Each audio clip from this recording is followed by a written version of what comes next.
Hey everyone, you just downloaded the Full Spectrum podcast presented by Champions and Legends. Champions and Legends produces hemp-derived CBD sports supplements for athletic preparation, performance, and recovery. This is the Full Spectrum podcast with Big Data and Maverick. What's up, Big Data? Second podcast. We're back. I guess the people kind of liked us after the first one. We haven't been canceled yet. Not yet. You know, poor Ellen, huh? Like the whole thing with Ellen. Well, what's going on with that? Why are people after Ellen? I mean, Ellen usually fills up my PVR, Yeah. so I'm kind of happy she's in trouble. You know, here's my quick thing with Ellen. Maybe she's a little mean. Maybe she's a little tough. But hey, you know what? She's got bills to pay. She's got things to do. And if she gives you a little bit of a hard time, deal with it. How about this? Yeah. Just, to teach her a lesson. Right. We get one of those producers on our show that were not acting nicely. Yeah. We bring in a legend, Yes. James Harrison. You know me. I wanted to bring him up because when you did your whole spiel about Champions and Legends, I'm a big fan. So James comes in, Yeah. just tackles the living Free hit. snot Yeah. right out of someone. And then we'll see how mean Ellen is. Would you Yeah. rather be hit by James Harrison all the time or be reprimanded by Ellen? I'm pretty sure there'll be a behavior change. I think there's going to be a big behavior change. Absolutely. Couldn't agree more. With that being said, let's get into it. It's episode number 2. I'm pumped. Episode 1 went nice and smooth, nice and easy. A couple technical things that me and you had to clean up, but beautifully done. Thank you. Yeah. And you're welcome. Yeah, thank you so much. Listen, we're into week 3 of the NFL season. We like to talk a little bit of everything, right? We're talking a little NFL. We're going to talk NBA. We're going to talk some other sports that you know about, but you probably didn't know about. And so I'm going to explain some things to you. And then we're going to talk a little lifestyle. And then we can finish off with a great debate like we always do at the end. Let's go. Let's do it. NFL, week 3. It's week 3. And you know what? Because me and you, let's call it what it is. We're gamblers. We like to prognosticate. We like to see what's going on, what's out there. And so let's talk about a little bit of the future. Right now, one of the games that intrigues me, it's not the most exciting game. It wouldn't be number 1 on everyone's board, but it's this one. It's Cincinnati against Philadelphia. Now, a lot of people are going, what is Maverick talking about? The only reason I bring it up is because Cincinnati this year had the number 1 draft pick, Joe Burrow. 2 games in, they're 0-2. Looks great. Joe looks great. 0-2. Joe looks fantastic. He was really accurate in college. Yes. They were just murdering every team they played. And accuracy translates to the NFL. Guess what? It's pretty good to have good accuracy. Well, he's got around him, he's got a good team, right? He's got AJ Green, he's got Tyler Boyd, he's got some guys that he can count on catching the ball. He's got Mixon in the backfield. Defense, not great, but man, he's making it work. And last week he played another number 1 draft pick and a Heisman winner, and he lit him up, and he lit up the Cleveland Browns. But even though they lost, but this is the growing pains. But man, Joe Burrow right now, for me, over Baker Mayfield, you tell me take one or the other. And I used to kind of be a little bit on the Baker train. I was like, I kind of want him to work. But Baker's no Burrow, and Burrow is the guy I want. Baker needs to improve. This is getting ridiculous. What more do you need to give the guy? Yeah. And by the way, Baker, we'd love to have you on the show. Really, we respect you. We really like you. But we're talking about Joe Burrow here, Yeah. National champion, Heisman Trophy winner. He's going to take it to the next level. And, it's kind of, I'll give you a little corollary here. Yes, please. When you think about, these kind of teams, you think Kawhi Leonard to the Clippers, Joe Burrow to the Bengals. Oh, I see. There's a lot of history here that you think, Kawhi is great. He's going to be able to do whatever he does, and the Clippers are just going to win. Guess what? History is not on their side. No. Clippers gonna clip. Yep. It's a problem, and you know what? It's going to take a while to turn around the Bengals because, the Bengals and the Clippers are basically status quo for being terrible in their sports over the years. Well, a lot of people, to your point, a lot of people said before the season started that Burrow should pull the Elway, pull the Manning, and say, hey, I'm not, good luck trying to draft me. I'm going to roll out if you do. And he didn't. You know, he's an Ohio kid. He ended up transferring out of Ohio State because they had too many quarterbacks, goes to LSU and tears it up down there. I don't know. There's something about this kid I really like. I think I just like his poise. I think the fact that he's not a little crybaby and doesn't make it a big deal.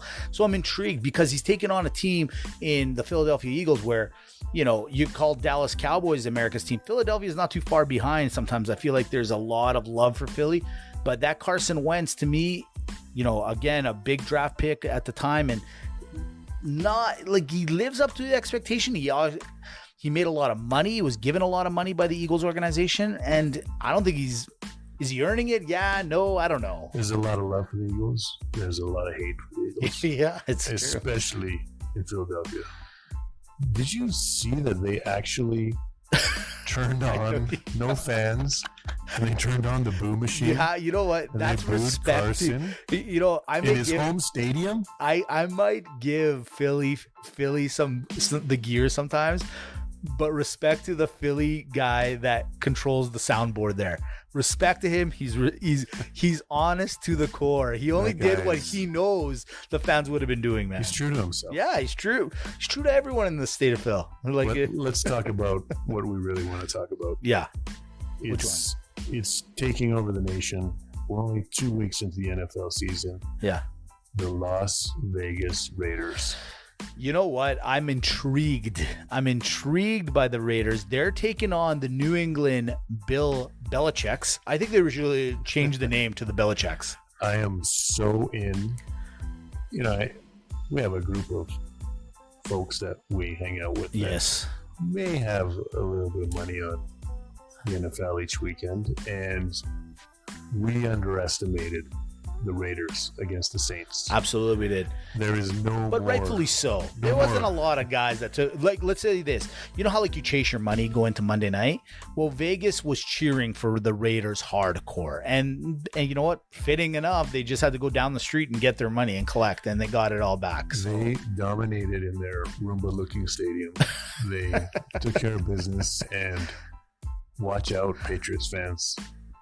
Derek Carr and his band of whatever they are. Yeah. They're coming for you guys. Well, here's the thing about the Raiders. You know, Josh Jacobs is true, man. That dude can play. He is a great runner. And, you know, I think a lot of people underestimate the Raiders offensive line. That is a strong and good offensive line. I think Coach Gruden, you know what, when he was a commentator for Monday Night Football, I think he was taking notes.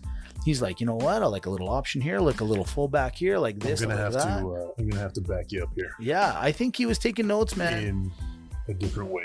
Oh, really? Okay, what? I'm gonna give it all to another NFL commentator. I know who you're gonna go with. I think, in spite of Gruden, their general manager Mike Mayock has, just like he did on TV. Yeah, he's drafted great, unbelievable, and even in spite of, you can tell, many picks where he would have normally done something smart, right? And then Gruden just said no. But I'm going to do it whatever I want. Absolutely, couldn't agree more. The line on that game is 6.5 New England. I have no problems taking Raiders plus the points in this game. I got no problems whatsoever. It's already trending down. I think I saw 6 already this afternoon. Yeah, and you know what? I think right as I said it, I could have swore the corner might call 5.5. I think the Raider love is coming. However, don't get away from the Bill ball. This game is in Foxborough. But to your point, you got Gruden, you got Bill. I still think you can never go against Bill. Bill looked so angry after the game. Oh, yeah. He did not want to lose to Pete Carroll. I don't know if you remember this. I saw it on NFL Network on the weekend. Bill took over for Pete Carroll. That's right. That's right. I'm actually, you know what book I'm reading right now? Dynasty. The book about it's the New great. England. It's, honest to God, I'm on chapter 6 right now. It starts with a bang. I don't want to wreck it. I'll give it a couple weeks before I spoil it. I got to get that audiobook. But it is fantastic. The Drew Bledsoe thing, I'll just leave it on this, a cliffhanger, if you will. The Drew Bledsoe thing, way more intense than we thought. Absolutely. Yeah. It must have been, there's a lot of Robert Kraft involved. In the end, Bill's Bill. Yeah. He knows everything. Well, Bill He hasn't made it even happen. gotten to the book yet. It's still Bill. You know which Bill it is? It's Bill Parcells. It's not Bill Belichick. Oh, we're still on the right now. Parcells. Sorry, gotcha. That I'm talking about. So right there, absolutely, that game intrigues me a little bit. What about the Green Bay New Orleans? It's the Sunday night game. What do you like there? Well, let me give you a little stat here. Sure. It's not actually a stat. It's more of a historical reference. Can you believe all these years, Aaron Rodgers, been to Super Bowls, MVP, highest paid quarterback in the league. Drew Brees, been to Super Bowls, made a ton of money. They're in the same class, basically. They've been in the NFL together for so long. The Packers and the Saints are always in the playoffs. Guess what? They've never faced each other in the playoffs before. Really? I find it honestly unbelievable that these two quarterbacks, these two teams have never met each other. You know what's going to happen now? They're going to meet in the playoffs. you just jinxed it. They're going to meet for sure this year. And this game is going to give us an example of what this game will be like. I don't know. I like the Packers. They're playing well. Not too, talking about the Raiders, but now talking about the New Orleans Saints. Not excited and not really a little embarrassed about the Saints on Monday night. Listen, you take Offensive Player of the Year off anyone's team. You take Aaron Jones or Devontae Adams off the Packers, they're going to look a little pedestrian. And the same thing's happening to the Saints. Defenses gear towards Michael Thomas. They typically don't gear that much towards Kamara. Now, they have started gearing towards Kamara, and he still played really well. But we could all see it. Everyone's talking about it. Breeze is not throwing down the field. You're right. And, a big thing is, Michael Thomas is not around to soften up the defense either. Good point. And I'll say this. Sean Payton, I'm not concerned. That guy will somehow find a way to game plan well against the Packers, even though I think the Packers will be okay against them. I'm not too worried. Being that it is in the Super Bowl, Superdome, and no fans, I'm not too worried. That game is super intriguing. It's a Sunday night game, but I'm going to give you another one. The Monday night game. Yeah, that's where I was going next. Kansas City Chiefs, Baltimore Ravens in Baltimore. No fans again. Looks like if it wasn't KC, there would be fans. They'd have a few. As we saw in the first game. Yes. But it's in Baltimore. No fans there. We're talking a pretty good Kansas City run defense. Going against the Ravens' Mediocre historical run attack. Yeah. We're talking tons of running backs. We're talking Lamar Jackson. We're talking Hollywood Brown. We're talking Mark Andrews. It's a very impressive team. Very impressive offense and defense. And don't forget, Harbaugh, special teams. They're just really good in all the phases. And guess what? So is Kansas City. 3-phase team as well. Andy Reid's a genius. Now that he's got a Super Bowl, you probably don't have to worry about him messing up the clock anymore. He's just got the offense not humming yet, but you can see a breakout game about to happen. I agree, but that breakout game will not be against the Ravens. Here's my theory on the whole thing. Will these guys see each other again in the playoffs? 100%. However, this game, I give it to the Ravens. And the reason I give it to the Ravens is simply what you said. The run attack, or the Hydra, as I call it. You got a little Dobbs, you got a little Ingram, and you've got yourself even a Gus Edwards, you want to call it, and of course, Lamar, MVP. The number one defense against a Patrick Mahomes is leaving him on the sidelines. The more they run the ball, the more they grind the ball. Bottom line, there's nothing Patrick can do on the sideline. There's no offense that can do anything. And all they need to do is just milk the clock. Even if they go a couple of first downs and then have to punt it or whatever, this team is still giving. And then their defense is much better, in my opinion, than the KC defense. My money right now, this weekend, 3.5 spread right now as we speak, probably will move down to about a 3 by game time. I'm taking Baltimore at home all day. Well, we're going to have a little disagreement here. Huh, surprise. The Chiefs, they usually they did it against the Chargers. They stall, and once they get going, it doesn't stop. Once Mahomes figures out what that Baltimore defense is trying to do to him, it's lights out, it's game over. You're giving him too much credit. He's going to throw behind the back pass. He's made a lot of money. Do you think he's at home studying right now? What he's doing is figuring out, he's one of the owners for the Kansas City Royals. He's looking at concession stand money right now. He's not looking at what the defense at the Ravens. When you're special, he sees the field like Keanu Reeves in The Matrix. Oh my God. He knows everything that's Great going analogy. I love it. And you know what? Defenses, they can try and change during the game. There's only so many looks you have. He figures it out. Next thing you know, Watkins or Hill or who knows, or maybe the rookie running back, they're just start dominating. And I get it. Baltimore can limit possessions. Is there a little bit of a friendly bet I'm seeing here? I think there might be a little money being wagered right in front of your ears, if you will, right on this. Yeah, exactly. Well, let's do it. Let's put our money where their mouth is. We'll put a little something on the side, or at least, rights to knocking the other guy down. Well, some U.S. savings bonds. Maybe? Yeah, something like that. I like that. Quickly, one last thing. If you're a gambler, Sunday night, if you haven't made your money back, this is probably not the greatest Monday night chaser of all time. So stay away. Here's our disclaimer. Stay away from the Monday night chaser. Take it easy this weekend. And if you haven't made your money by about 6 p.m. Eastern, forget about it. Yeah, exactly. Walk away. Just walk away from the table. You'll be happy in the morning. I promise you. From there, let's jump to the NBA. This weekend, Giannis, the Greek Freak, was awarded the MVP award over the legendary LeBron James. He's the two-time MVP. Lots of talk about this one. Why? Because LeBron and the boys are still playing.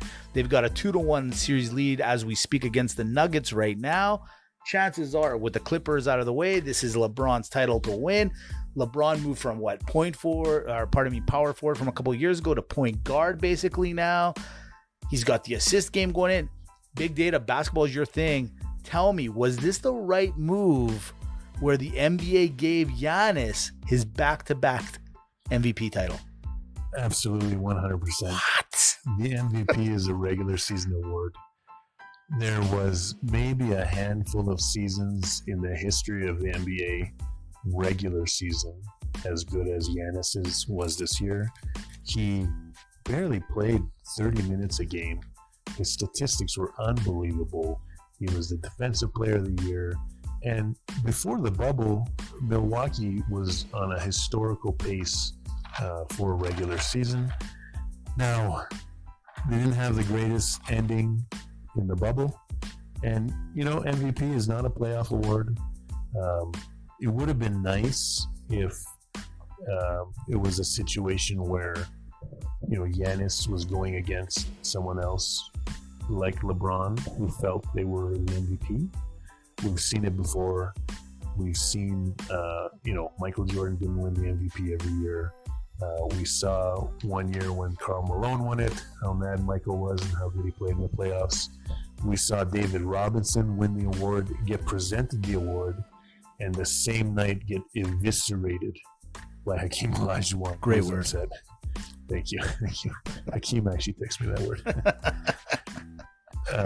It's always great to have, one of those MVP tussles where someone like LeBron could say, "Oh, I deserved it. Let me show you in the playoffs." Unfortunately, we don't get that this year. And really, I don't know why LeBron has a problem with it this year, because his goal at the beginning of the season was to make Anthony Davis the MVP and kind of take the light off him. I think in the playoffs now, with the Lakers' run so far, we're being shown that LeBron is taking a little bit of a backseat to Anthony Davis. He is really trying to set him up. He's still playing great. But I got to say, the other night, we all saw the amazing 3-point performance Anthony Davis put on at the end of game 2. And he shouted Kobe at the end. Oh, crazy. He even hit a step back 3 right, a few plays before the game winner.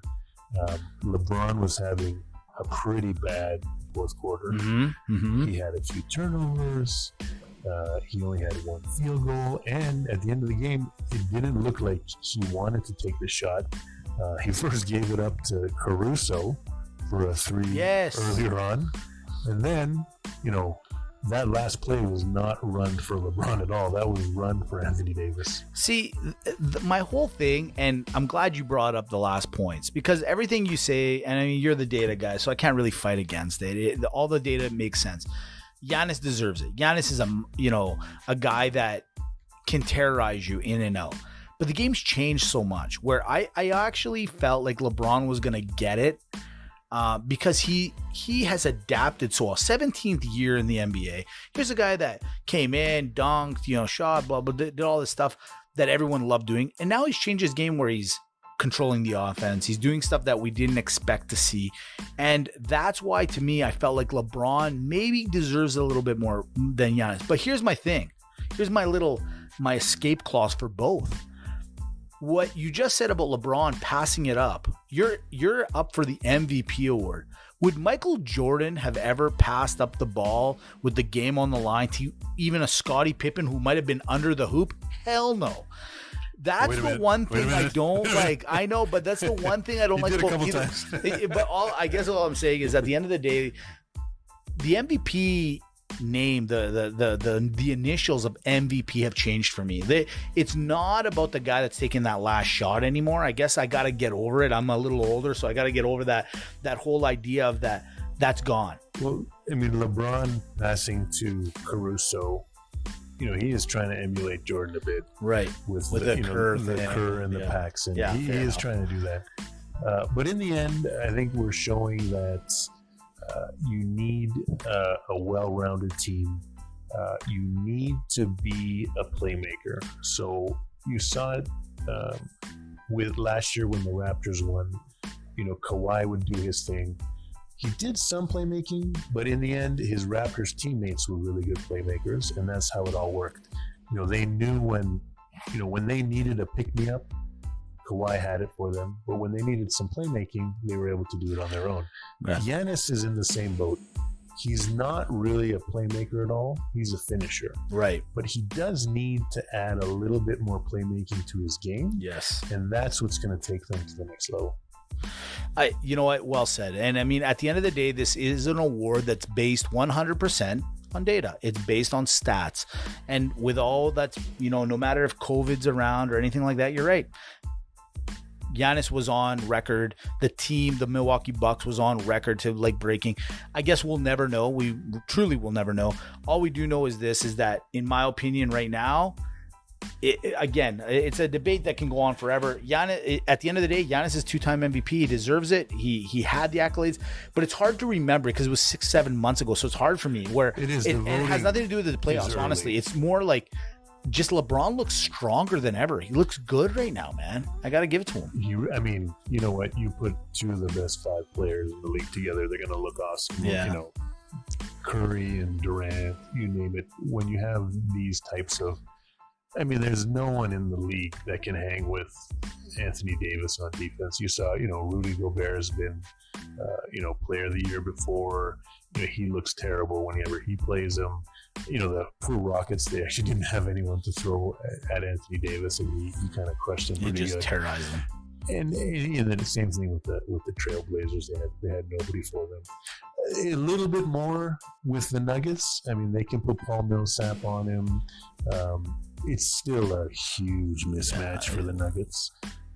But there are some other mismatches that the Nuggets can take advantage of in that Lakers series as well. But LeBron, Davis, the rest of their team is frankly pretty terrible. You put that team together with just like a regular All-Star or 2 regular All-Stars.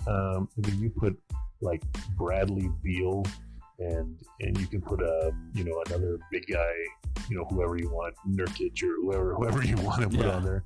They're not going to make the playoffs. Quick question: the guys that opted out, let's say the Lakers end up winning the championship, guys that opted out, they still get a ring? It's up to the team. Would you give a ring? Would you give one? Yeah, probably. I think it was. No, I wouldn't give one. Just Avery Bradley. I don't think. I know he's one guy, and I know it's for his kid wasn't 100%, but I'd be like, you chose the kid over us. Well, they give like They give like the training staff. They give the ball boys. They give everybody. Good boy. You know what? Probably. You're right. You know, for some team I want unity. to be controversial. I'm looking for ratings right now. I'm looking for the rating card. However, from there, let's talk a little bit about lifestyle. What's going on in the world today?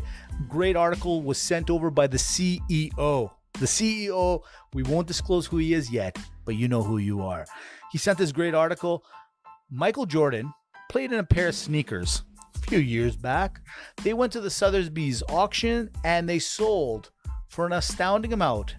Used sneakers, Michael Jordan's, of course, Air Jordans, $560,000. Question to you, Big Data. Would you pay $560,000 for the Michael Jordan used? How do you know it wasn't me? I'm 100% convinced it's not you because I know you. That's why, and I know you would. It's hard enough for you to pick up the tab sometimes at the local pub. You're like, who got last time? I've seen you do it. Don't get me wrong. I love you, and you're a gentleman, and you're gracious. However, 560, come on. You know, for used shoes, which you're probably not going to wear either. So, in the spectrum of ridiculous purchases in the history of mankind, and I'll put, sports fans, we're not into artwork. I'll put artwork out there. Well said. I would 100 times out of 100 spend $560K on some used Jordans. It's true. As opposed to one of those red dots on a long canvas that someone says is worth $37 million. You know what? Respect. That's the one thing. And, let's talk about this for a quick sec. You're right. Picasso paints his painting and it's a sunflower and you're looking at it and you're saying, or is that Da Vinci? Hey, some artist draws something. One of these guys. Puts something on. And you say to your Van Gogh, that's who it was. It was Van Gogh. Van Gogh does the sunflower. You're very cultured. Yeah, thank you. And you're looking at it, you're like, yeah, it's nice. It's okay. But somebody's telling me that that's worth $1 million. Where the Jordans, you might have saw that game, and if you didn't, you can YouTube it. You can pull it up and find what he did in that game and what those sneakers, signify. But at the end of the day, 564 a pair. Like, look, my father, I think, would murder me if he found out that I spent that much money on somebody else's sneakers. It's one thing if I told him I spent $560 on a pair of sneakers. It's another of I'm like, oh, Dad, I'm not going to wear these. I can't. I think your dad would have at you if you spent $560 on a pair of sneakers. Also a great point. But I would, in a lot of ways now, I'm going to ask the CEO graciously if he can lend me the money. I'll pay you back. Let's go buy some of these and let's tell my dad, because the reaction alone we'll get it all back from YouTube and the downloads and the clicks. We're going to need we might have to go to Bezos or somebody else. We got to go. So good. I saw there was a great article he sent over to us and I said, hey, I got to say this. I got to bring it up. From there, we go to, it's everyone's new favorite segment. It's debate time. So what's going to happen is we come up with a debate. There's other podcasts, there's other shows out there that, let's call it what it is. They keep debating the same issue over and over again. Last week, we debated Lamar Jackson, Russell Wilson, Mahomes. You got an opportunity to start a franchise. Who you picking? Click in, find out what we said last week. This week, big conversation. For a lot of people that don't know, Big Data is a big New York Giants fan. So here's the big question. You're at family dinner. You're hanging out. Eli Manning comes walking in, 2-time Super Bowl champion. His brother comes in. Peyton walks in, 2-time Super Bowl champion. Who is Archie saying, who wants the drumstick? Who's he saying it to? Is he saying it to Art? Is he saying it to Eli? Or is he saying it to Peyton? Who was the better quarterback? And hey, look at me. Be fair. I'm really biased on this one, but obviously the better quarterback is Peyton. Eli was statistically a league average quarterback for his entire career. Yeah. Unfortunately, after the last Super Bowl win, wasn't that great. Let's just say it wasn't that great. Where Eli has an advantage over Peyton, obviously he played. He never got hurt. He was always playing. Right. Iron Man. He missed that. He got taken out of that. Until Geno Smith came into his life. Yeah. got taken out of that one game and wronged all the New York Giants fans. With That's so crazy. McAdoo. That was awful. But in general, I mean, Peyton's.